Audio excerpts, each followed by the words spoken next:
Assalamualaikum warahmatullahi wabarakatuh. Selamat siang kawan pajak, apa kabarnya hari ini?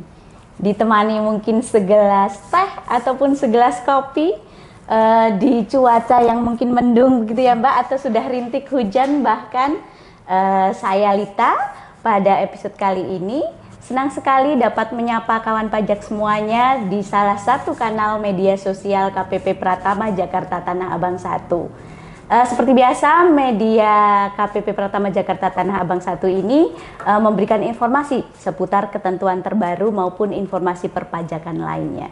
Dan seperti biasa pula, saya ditemani oleh salah satu penyuluh KPP Pratama Jakarta Tanah Abang 1, ada Mbak Ayu. Halo, apa kabar Mbak Ayu? Halo Mbak Lita, saya sapa dulu untuk kawan pajak ya. Ya. Halo kawan pajak semua, jumpa lagi dengan kami dalam media sosial terkait penyampaian ketentuan atau peraturan perpajakan. Itu Mbak Lita.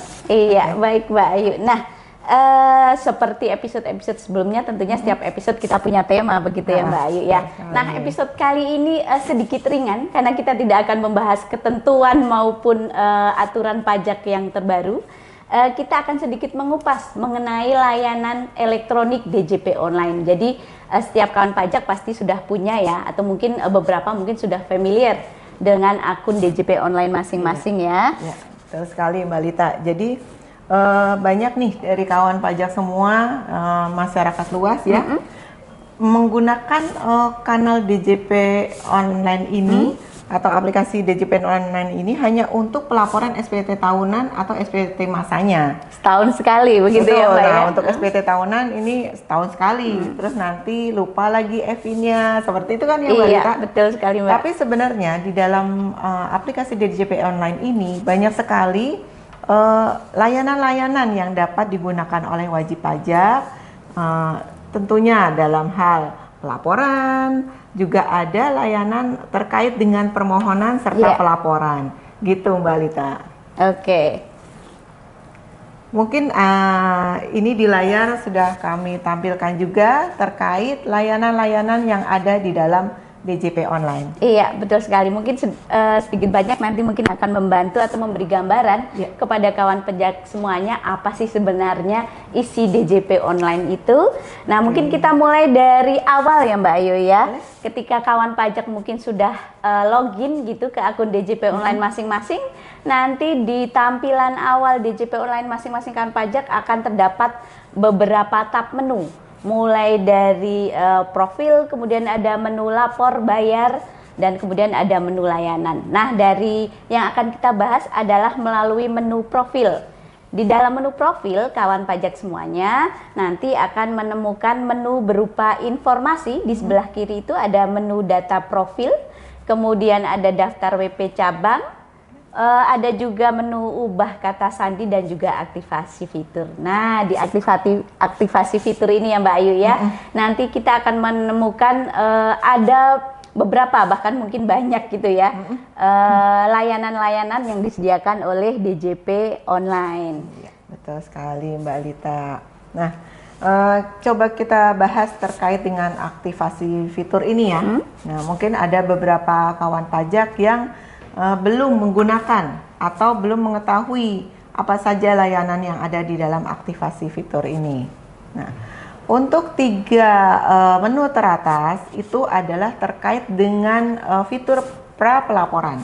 Oke. Nah, di sini untuk wajib pajak badan biasanya sudah biasa nih menggunakan nih Mbak Lita. Sudah familiar begitu ya Mbak ya?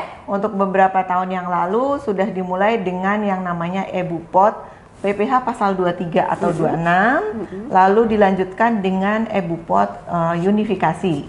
Nah, itu terkait dengan pelaporan PPh pemotongan atau pemotongan ya Mbak Lita ya? Pemotongan dan pemungutan PPh ya Mbak PPh ya. Nah, selain dari PPh pasal 21. Iya. Nah, per Januari 2024 itu DJP online mulai menambahkan fitur layanan terkait dengan pemotongan PPh pasal 21 atau 26. Nah, di sini berlakunya mulai Januari 2024. Berarti baru Seperti di itu.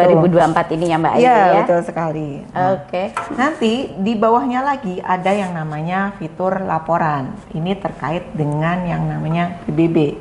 Nah, Pajak bumi dan bangunan. ya betul. Dan PBB ini hanya terkait dengan PBB migas, Mbak Lita. Atau PBB P5 mungkin ya Mbak ya? Iya, Jadi betul. ada perhutanan, perkebunan, kemudian ada pertanian, pertambangan dan juga panas bumi. Kalau untuk pedesaan dan perkotaan sudah dikembalikan ke pemerintah kota masing-masing ya? Ya, betul sekali. Jadi itu layanan yang terkait dengan pralapor dan pelaporan. Pelaporan, ya. Seperti itu, Mbak Lita. Nah, lalu di sini kita masuk ke layanan fitur layanan. Nah, di sini ada banyak nih Mbak Lita nih, Iya. terkait dengan fitur layanan ini. Kita coba kupas ya satu-satu. Boleh Mbak? Oke, yang pertama adalah program pengungkapan sukarela atau PPS. ya. Betul sekali. Nah, ini mungkin kawan pajak pernah dengar ya, beberapa tahun yang lalu pemerintah mengeluarkan program ini. Nah, jadi berlakunya memang di 1 Januari 2022 sampai dengan 30 Juni 2022. Tadi sudah berlalu ya? ini Ya, tapi mungkin fitur layanan ini masih ditampilkan ya. Iya, Mbak Lita, untuk gitu. mungkin untuk laporan realisasinya ya Mbak ya, Oh karena iya, ada betul investasi sekali. di program pengungkapan sukarela itu, begitu Oke. Mbak Ayu. Nah, yang selanjutnya nih, mungkin ada beberapa kawan pajak yang sudah familiar juga nih terkait dengan elektronik pemindah bukuan atau IPBK. IPBK.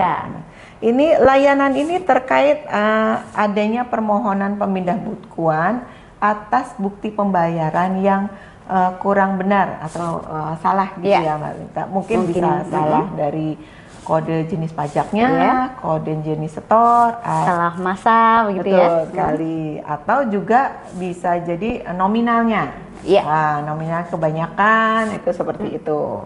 Nah, tapi untuk permohonan ini ada syaratnya nih Mbak Lita yang bisa diajukan dalam DJP online. Harus ada yang dipenuhi gitu ya. Betul sekali, yaitu adalah atas pembayaran ini belum pernah dilaporkan atau sebagai pembayaran dalam SPT. Belum pernah diperhitungkan dalam SPT begitu ya Mbak. Lebih tepatnya diperhitungkan baik SPT masa atau SPT tahunan. Seperti itu. Nah, jadi jika memang sudah diperhitungkan tapi terdapat kelebihan atau kesalahan, itu tetap mengajukan pemindah bukuannya. Tetap itu boleh secara mengajukan manual. ya. Iya. Betul, secara manual ke KPP terdaftar. Oke, Gitu. iya. Dan mungkin sedikit menambahkan juga ya Mbak Ayu ya, untuk layanan elektronik IPBK ini juga belum dapat menampung untuk permohonan pemindah bukuan yang menggunakan NPWP 00 begitu Mbak. Oh iya, betul sekali. Jadi harus diajukan secara manual juga untuk permohonan melalui IPBK ini ya Mbak ya. Ya. Oke, nah kawan pajak semuanya itu tadi mengenai PPS dan juga IPBK ya. Nah, untuk layanan selanjutnya adalah layanan mengenai fasilitas dan juga insentif. Nah, apa saja yang tertampung dalam layanan ini? Kalau kawan pajak misalnya bisa atau dapat klik layanan ini, nanti akan muncul beberapa fasilitas dan insentif yang ditampung dalam layanan ini, yaitu ada mengenai SKB, ada SKTD begitu ya Mbak. Untuk SKB mungkin yang baru adalah mengenai IKN Mbak. Iya, IKN. jadi ini kan ketentuan baru juga mengenai iya. IKN ini. Jadi fasilitas maupun insentifnya dapat kawan pajak ajukan kalau memang memenuhi begitu ya, bisa diajukan di fasilitas dan insentif ini untuk layanannya. Ada juga mengenai SKB PPHTB. Nah ini Mbak, seringnya kita ya di KPP masih menerima SKB, permohonan SKB PHTB ini secara manual. Betul Ya sekali. baik itu SKB misalnya waris, SKB hibah maupun SKB yang misalnya transaksinya di bawah 60 juta. Nah ini ternyata juga sudah disediakan layanannya secara elektronik di DJP online. Online Iya. gitu ya. Oke. Nah, selanjutnya lagi ada layanan yang namanya IPSPT, Mbak. Itu adalah sarana layanan elektronik yang dapat kawan pajak manfaatkan ketika akan memperpanjang batas waktu pelaporan SPT tahunan nih, Mbak, baik orang pribadi maupun badan. Kuncinya satu, permohonan tadi harus diajukan sebelum batas waktu pelaporan SPT-nya berakhir. Jadi kalau untuk orang pribadi berarti sebelum 31 Maret dan untuk wajib pajak badan berarti sebelum 30 April, Mbak. Iya. Dan ini ya Mbak Lita, terkait dengan permohonan atas perpanjangan ini, jadi permohonan ini nanti kan diajukan oleh kawan pajak melalui DJP online nih, ya kan? Lalu bukan semata-mata sudah mengajukan permohonan pasti akan langsung disetujui gitu ya. Nanti ada yang namanya penelitian dari kami terkait apakah perpanjangan ini dapat disetujui atau tidak. Seperti itu kan, memenuhi ketentuan atau tidak gitu ya Mbak Ayu. Jika memang tidak memenuhi ketentuan, maka berlaku bahwa kawan pajak harus melaporkan SPT tahunannya sesuai dengan batas waktu pelaporan seperti itu. Tapi kalau jika disetujui, maka berlaku tanggal sampai bulan apa diakuinya perpanjangan tadi.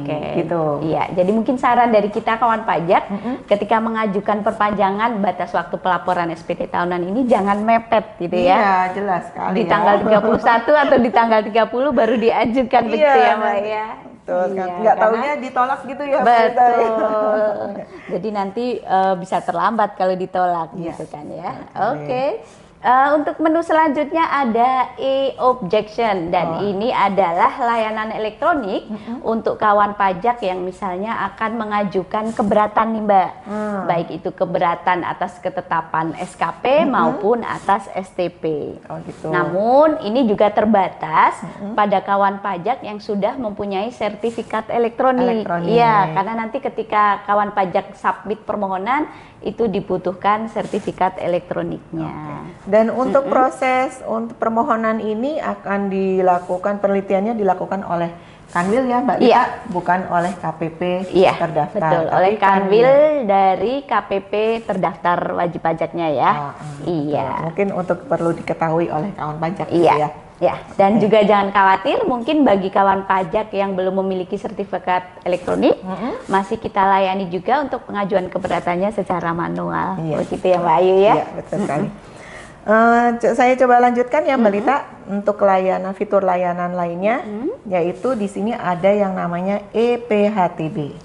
Gitu. Tadi kan Mbak Lita sudah membahas terkait dengan SKB PHTB-nya. Nah, kalau ini adalah layanan terkait dengan EPHTB-nya, yaitu terkait dengan wajib pajak yang akan memenuhi kewajiban atas transaksi jual tanah atau bangunan.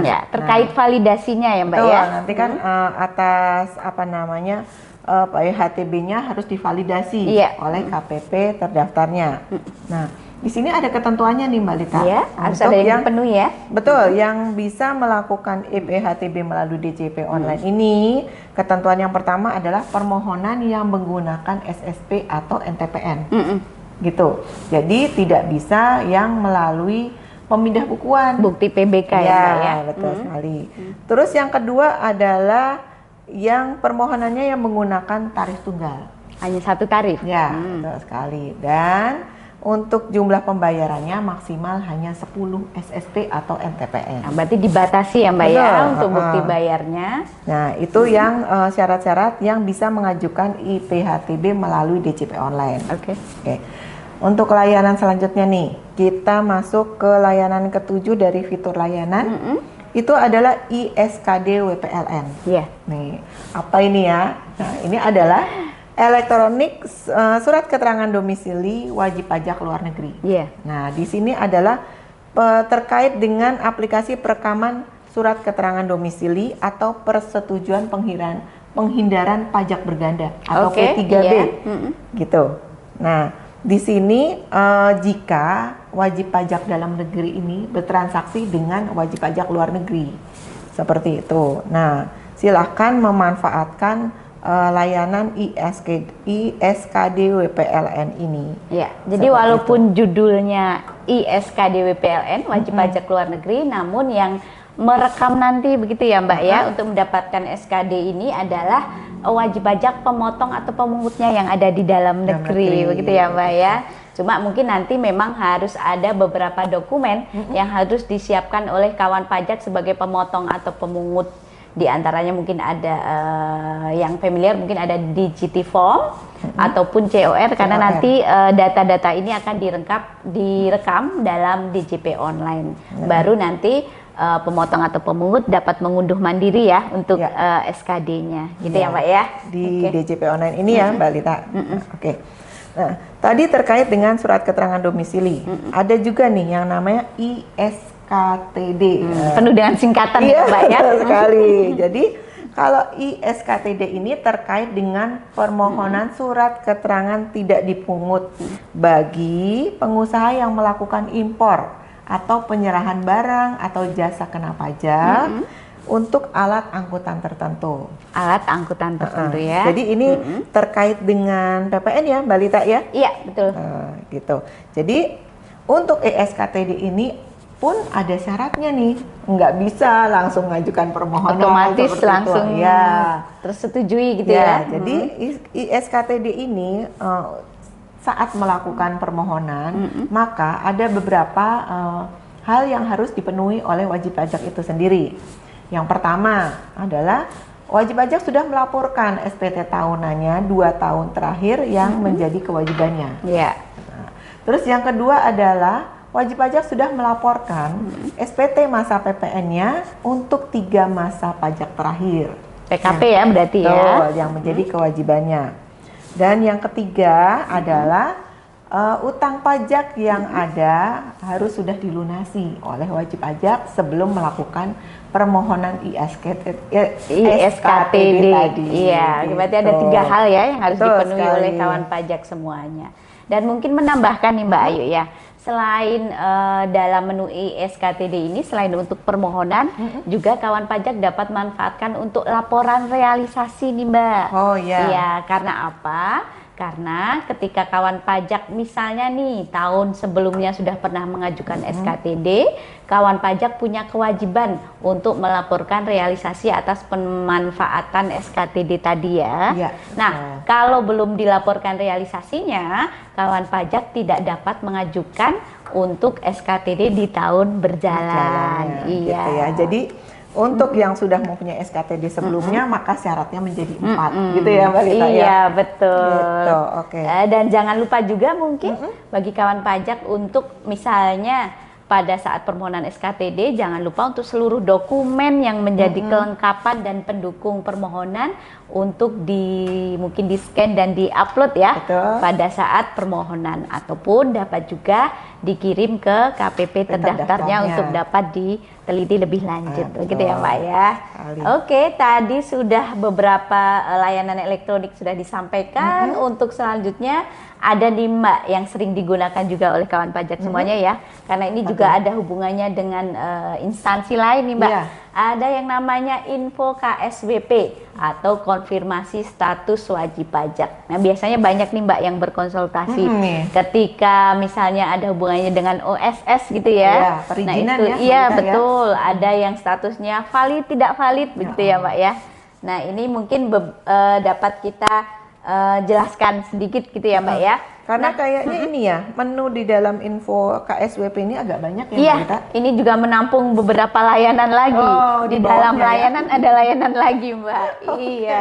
Oke, satu persatu kita sedikit jelaskan ya di kawan pajak semuanya. Yang pertama, menu paling utama adalah konfirmasi status wajib pajak. Ya, di menu ini nanti kawan pajak dapat melihat validitas NPWP, kemudian validasi mengenai pelaporan SPT tahunannya, dan juga validasi tunggakannya ya, tunggakan pajak. Nah, kadang-kadang kalau misalnya kawan pajak info KSBP ini melalui OSS ataupun melalui layanan lembaga lain gitu ya, menemui ada ketidakvalidan, silahkan dapat menghubungi KPP terdaftarnya untuk mengetahui apa yang belum ditunaikan kewajibannya gitu ya Mbak ya. Betul sekali. Oke. Kemudian tadi setelah KSWP ada lagi menu SKF atau surat keterangan fiskal. Iya, nah biasanya kawan pajak yang memanfaatkan surat keterangan fiskal ini apabila misalnya ada bertransaksi nih Mbak dengan lembaga pemerintah maupun lembaga swasta lainnya yang memang dalam proyek ataupun kegiatannya itu mensyaratkan adanya SKF atau surat keterangan fiskal ini. Nah, SKF ini dapat kawan pajak unduh mandiri sepanjang memang seperti layanan lainnya tadi sudah memenuhi beberapa persyaratan yang ditampilkan di situ ya, terutama memang seperti biasa adalah mengenai pelaporan SPT-nya, yaitu SPT selama 2 tahun terakhir harus sudah disampaikan. Kemudian untuk PKP berarti untuk pelaporan SPT masa PPN 3 masa pajak terakhir. Kemudian satu lagi utang pajak tadi itu juga harus sudah lunas semua untuk tunggakannya. Dan yang terakhir ini juga penting adalah tidak sedang dilakukan pemeriksaan bukti permulaan maupun penyidikan. Apabila syarat-syarat tadi terpenuhi semuanya, kawan pajak dapat mengunduh mandiri untuk SKF-nya, begitu Mbak, untuk diserahkan mungkin ke lembaga yang mensyaratkan tadi ya. Jadi sebenarnya di permohonan-permohonan yang tadi itu persyaratannya hampir sama ya? Hampir sama ya, pelaporan SPT tahunan, SPT masa dan juga tunggakan. Iya. Nah itu memang kewajiban wajib pajak yang harus utama ya untuk mengajukan haknya, gitu kan ya Mbak Lita? Oke. Coba lanjutkan ya Mbak Lita ya, terkait dengan layanan lanjutan dalam KSWP, yaitu ada yang namanya SKD SPDN. Ya. Nah, tadi ada SKD WPLN, sekarang ada SKD SPDN. Ya. Nah, apa bedanya nih Mbak? Bedanya nih ya, kalau yang tadi kan SKD WPLN, yaitu bertransaksi dengan wajib luar pajak negeri, luar negeri. Nah, kalau yang ini adalah wajib pajak dalam negeri yang memperoleh penghasilan dari luar negeri. Berarti lebih ke WP dalam negeri begitu. Betul, ya Mbak ya? Jadi kan kadang ada yang penghasilannya tersebut sudah dilakukan pemotongan nih di luar negerinya. Nah, untuk menghindari pajak berganda tadi, untuk memanfaatkan P3B ya, maka mengajukan yang namanya SKD SPDN tadi.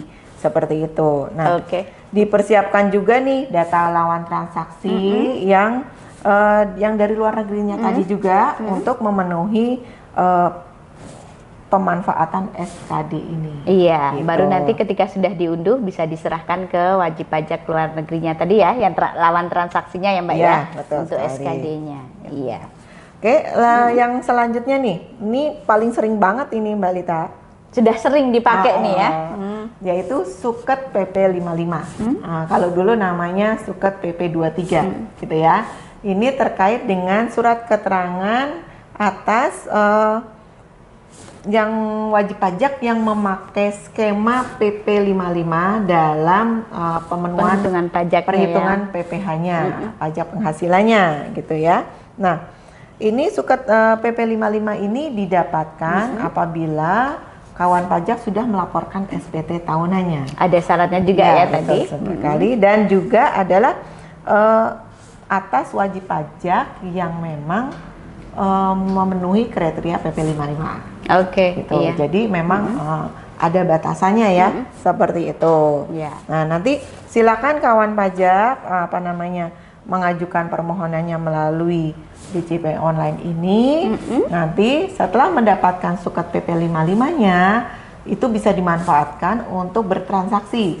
Sehingga pemotong atau lawan transaksi tidak memotong PPh-nya sebesar misalnya PP 23 atau PPh 23 atau PPh 22 1 atau 22 gitu ya. Itu tapi dipotong sebesar 0,5%, yaitu tarif untuk PP 55. Dengan cara nanti menyerahkan surat keterangan ini ke lawan transaksinya, begitu ya Mbak ya. Untuk submenu selanjutnya ada pemberitahuan memilih berdasarkan ketentuan umum PPh. Nah, ini masih nyambung ya Mbak dengan menu sebelumnya. Iya, karena ini terkait juga dengan skema PP 55 tahun 2022 tadi. Nah, bagi kawan pajak mungkin yang masih ada dalam rentang waktu berlakunya PP 55 tergantung dari jenis wajib pajaknya ya, bisa orang pribadi itu 7 tahun misalnya, atau CV itu 4 tahun, PT 3 tahun. Namun misalnya nih omsetnya masih di bawah 4,8 miliar tapi menghendaki bahwa nanti tahun depannya ingin menggunakan tarif umum. Nah, di tahun berjalan kawan pajak bisa mengajukan pemberitahuannya. Namun berlakunya tidak saat itu, tapi tahun depannya, Mbak. Oh, gitu ya. Jadinya nanti saat mengajukan itu berlaku untuk tahun depannya. Gitu. Iya. Nah, ini misalnya Mbak Lita, kalau saat wajib pajak sudah mengajukan tarif umum, terus ternyata dia sebenarnya masih ada dalam lingkup rentang yang waktu tadi 3 tahun, 4 tahun, terus bisa balik nggak sih ke yang tadi tuh pakai suket? Iya, PP 55, ini sering gitu. jadi pertanyaan juga ya Mbak ya. Nah, ini mungkin kawan pajak bahwa ketentuan ini berlaku satu arah gitu. Jadi kalau misalnya kawan pajak sudah mengendaki untuk dikenakan penghitungan pajaknya berdasarkan tarif umum, maka tahun-tahun selanjutnya juga wajib menggunakan tarif umum. Artinya tidak bisa lagi kembali menggunakan tarif PP 55. Nah, mungkin ini tambahan juga Mbak, bagi kawan pajak mungkin yang sudah omsetnya di atas 4,8 itu tidak perlu mengajukan tidak perlu mengajukan pemberitahuan. Jadi secara otomatis tahun depannya akan wajib menggunakan tarif umum. Iya. Itu perlu diketahui loh kawan pajak semua. Iya. Oke, kemudian yang selanjutnya adalah menu SKJLN ya Mbak ya, atau surat keterangan jasa luar negeri. Nah, ini diperuntukkan bagi kawan pajak mungkin yang ingin atau menghendaki mendapatkan keringanan pajak berupa tidak dikenakannya PPN atau PPNBM atas impor JKP atau maksudnya tarif 0%. Ini dapat memanfaatkan layanan elektronik SKJLN ini. Namun itu juga tidak semua transaksi yang berupa JKP dari luar negeri atau luar daerah pabean itu bisa memanfaatkan layanan ini, karena nanti hanya ada beberapa kriteria transaksi yang bisa mendapatkan tarif 0% ini, Mbak. Tetap ya ada ketentuannya ya. Iya. Nah, kawan pajak mungkin nanti dapat melihat kembali di Peraturan Menteri Keuangan Nomor 32 Tahun 2014 untuk transaksi JLN apa saja yang dikenakan tarif 0%. Iya, begitu, Mbak. Oke, saya lanjutkan Mbak Lita, untuk layanan fitur lainnya terkait dengan pemberitahuan penggunaan NPPN. Nah, ini juga banyak nih, banyak kawan pajak yang mungkin kurang mengetahui. Iya, kurang begitu paham gitu ya Mbak ya. Betul sekali. Untuk menu ini ditujukan bagi wajib pajak orang pribadi yang melakukan pekerjaan bebas dan memilih untuk menghitung penghasilannya menggunakan perhitungan norma. Menggunakan norma perhitungan penghasilan neto. Itu ada persentase tertentu betul gitu ya Mbak. Sekali yang sudah ada di dalam ketentuan ya. Nah, misalnya contoh untuk profesinya adalah dokter, notaris dan lain-lain ya. Ada pekerja seni juga ya, boleh menggunakan. Jadi selama ini memang untuk profesi-profesi tertentu tadi itu mereka menggunakan penghitungannya pakai NPPN ini, tapi sebenarnya mereka belum mengajukan pemberitahuannya ke KPP tempat terdaftar. Nah, ini mungkin bisa diperbaiki lagi oleh kawan pajak semua, bahwa perlu dilakukan pemberitahuan penggunaan NPPN ini. Nah, ini kapan pemberitahuan yang dilakukan? Yaitu pada tahun berjalannya. Jadi pada tahun berjalannya itu dilakukan pemberitahuan paling lambat 3 bulan sejak awal tahun. Gitu. Jadi mungkin bersamaan dengan SPT. Batas waktu pelaporan SPT tahunan SPT. Orang pribadi ya Mbak ya. Jadi kalau wajib pajak orang pribadi melaporkan SPT tahunannya untuk tahun pajak sebelumnya, nah untuk tahun berjalannya jika memang masih mempunyai pekerjaan bebas, itu juga sambil mengajukan pemberitahuan menggunakan NPPN ini. Nah, saat melakukan pemberitahuan, maka nanti wajib pajak akan memperoleh yang namanya bukti penerimaan surat. Nah, saat sudah menerima bukti penerimaan surat, berarti wajib pajak dianggap sudah dapat menyampaikan gitu ya. Adalah menyampaikan pemberitahuan dan bisa menggunakan NPPN ini. Berarti Gitu. memang selama kawan pajak masih melakukan pekerjaan bebas, setiap tahunnya seharusnya begitu ya Mbak ya, menyampaikan pemberitahuan penggunaan norma penghitungan penghasilan itu ini. Ya. Tidak harus batas waktunya adalah paling lambat 3 bulan sejak awal tahun, gitu ya Mbak ya. Betul sekali. Nah, untuk yang selanjutnya nih, ada fitur layanan pemberitahuan menyelenggarakan pembukuan dalam bahasa Inggris dan mata uang dolar. Nah, untuk namanya layanan ini, silakan wajib pajak atau kawan pajak semua bisa membaca lagi di Peraturan Dirjen Pajak Per nomor 24 tahun 2020.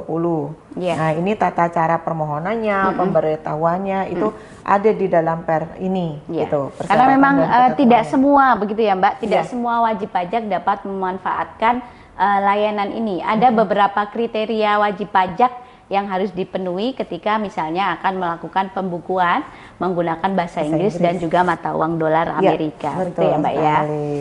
Untuk tambahan mungkin bagi kawan pajak yang hendak menggunakan pembukuan menggunakan bahasa Inggris tapi mata uangnya tetap rupiah ya, itu masih dilakukan pengajuan permohonannya atau pemberitahuannya menggunakan manual, jadi ke KPP terdaftar Mbak. Jadi belum tertampung di DJP online. Oke, jadi yang hanya dua ya, bahasa Inggris dan US tadi mata uang asing, dolar itu bisa pakai ini. Kalau salah satu kalau bahasa Inggris aja bisa. tapi tetap pakai rupiah Tidak manual. bisa pakai ini. Iya, betul. Oke.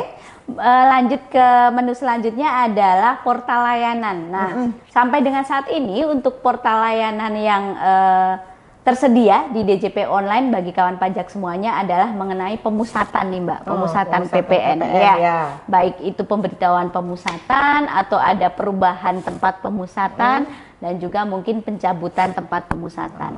Ini tertampung di dalam menu portal layanan.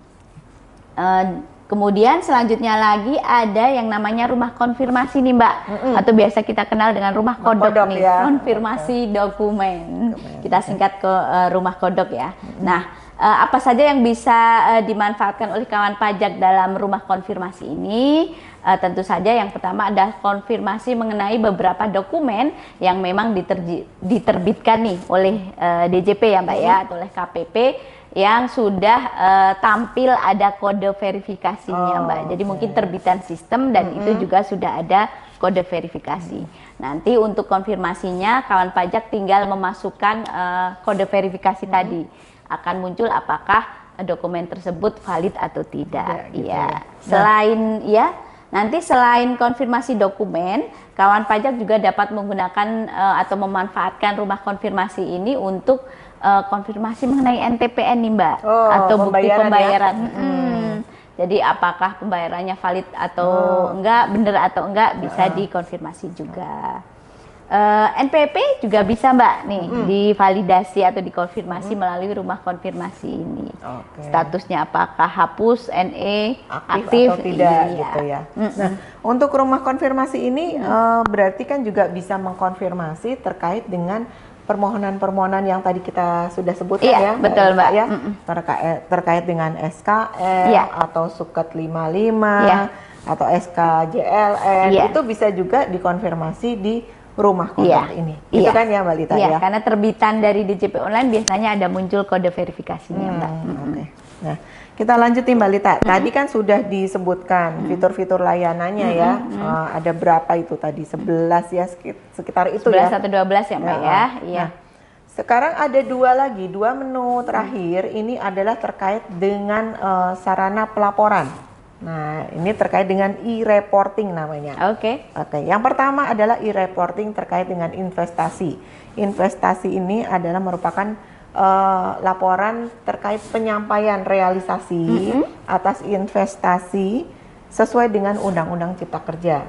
Jadi pelaporan investasi ini adalah atas dividen yang diterima oleh wajib pajak orang pribadi. Nah, itu kan seharusnya dikenakan PPh final. Tapi saat dividen itu diterima lalu diinvestasikan, maka itu tidak dikenakan PPh final. Tapi atas investasi tadi harus dilaporkan melalui DJP online ini. Gitu Mbak Lita. Nah, Untuk pelaporan yang kedua adalah terkait dengan e-reporting fasilitas dan insentif. Tadi kan ada tuh ya, layanan fasilitas dan insentif. Iya. Nah, pelaporannya melalui ini, yaitu pemanfaatan laporan realisasi pemanfaatan fasilitas dan insentif pajak. Juga ada juga di sini terkait dengan pelaporan atas piutang yang secara nyata tidak tertagih. Nah, ini bisa dilaporkan di e-reporting ini. Oh iya, Gitu. betul sekali Mbak Ayu. Atau mungkin dulu ini ya, pada saat COVID itu kan kita juga banyak mengeluarkan fasilitas iya. dan insentif ya. Nah, ini dulu juga digunakan untuk pelaporan pada masa COVID itu ya, untuk iya. pemanfaatan fasilitas dan insentifnya. Nah, itu tadi ya. Mbak Ayu, Banyak juga iya, ya. cukup banyak sebenarnya ternyata layanan elektronik yang disediakan oleh DJP Online. Cuma mungkin ada kita beberapa mungkin masih belum paham ya, Iya. apakah tersedia di DJP Online atau tidak. Nah, kawan Betul pajak sekali. bisa mencobanya kalau memang memenuhi kriteria yang disampaikan tadi.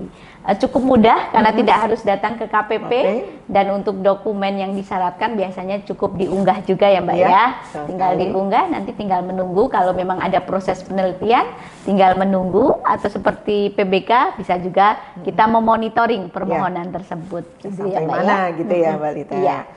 Oke. Nah, untuk layanan-layanan secara elektronik ini diharapkan wajib pajak memanfaatkannya sekali ya, Mbak Iya. Lita. Terkait nantinya kita akan memakai yang namanya Kortek, Iya. gitu ya. Semua terkait dengan semua layanan atau pemenuhan kewajibannya dilakukan melalui Secara aplikasi. online ya. Betul sekali. Jadi dengan layanan DJP Online ini diharapkan wajib pajak sudah terbiasa sehingga nantinya pemenuhan kewajibannya akan berjalan lancar. Iya, ketika gitu. dilakukan secara online semua Betul gitu ya Mbak, sekali. kawan pajak sudah terbiasa. Oke. Nah, tapi kawan pajak juga jangan khawatir apabila nanti ternyata kawan pajak mengalami kendala nih Mbak dalam memanfaatkan layanan tadi, tetap kawan pajak bisa dibantu nih, bisa datang langsung ke KPP terdaftar, di helpdesk bisa dibantu, ataupun bisa melalui layanan online yang disediakan oleh KPP Pratama Jakarta Tanah Abang 1 ya Mbak ya. Oke. Kita menyediakan beberapa layanan, mulai dari WA, kemudian ada Telegram juga ya Mbak ya, ada Instagram. Nah, mungkin kawan pajak dapat memanfaatkan salah satu dari media sosial yang dimiliki oleh KPP Pratama Jakarta Tanah Abang 1 ya. Betul sekali. Iya. Dan jangan lupa juga untuk memfollow Instagram dari KPP kami karena nantinya akan ada banyak sekali ya Informasi ya. informasi terkait dengan ketentuan yang terbaru Ataupun kegiatan gitu ya Mbak ya. sekali. Jadi diharapkan kawan pajak dapat mengikutinya atau mengikuti perkembangan yang terkait dengan perpajakan. Iya, betul Oke. sekali. Oke, baik Mbak Ayu dan juga kawan pajak Iya. semuanya. Mungkin sudah lebih dari 30 menit nih. Sepertinya gitu Iya, ya. kita menemani kawan pajak semuanya dalam episode kali ini. Dan jangan khawatir, ini bukan episode terakhir, pasti akan ada episode-episode selanjutnya, baik membahas mengenai ketentuan maupun informasi perpajakan terbaru. Kawan pajak jangan lupa nanti follow Instagram atau media sosial KPP Pratama Jakarta Tanah Abang 1 karena informasinya akan kita sampaikan melalui media sosial tersebut ya Mbak ya. Oke. Ya.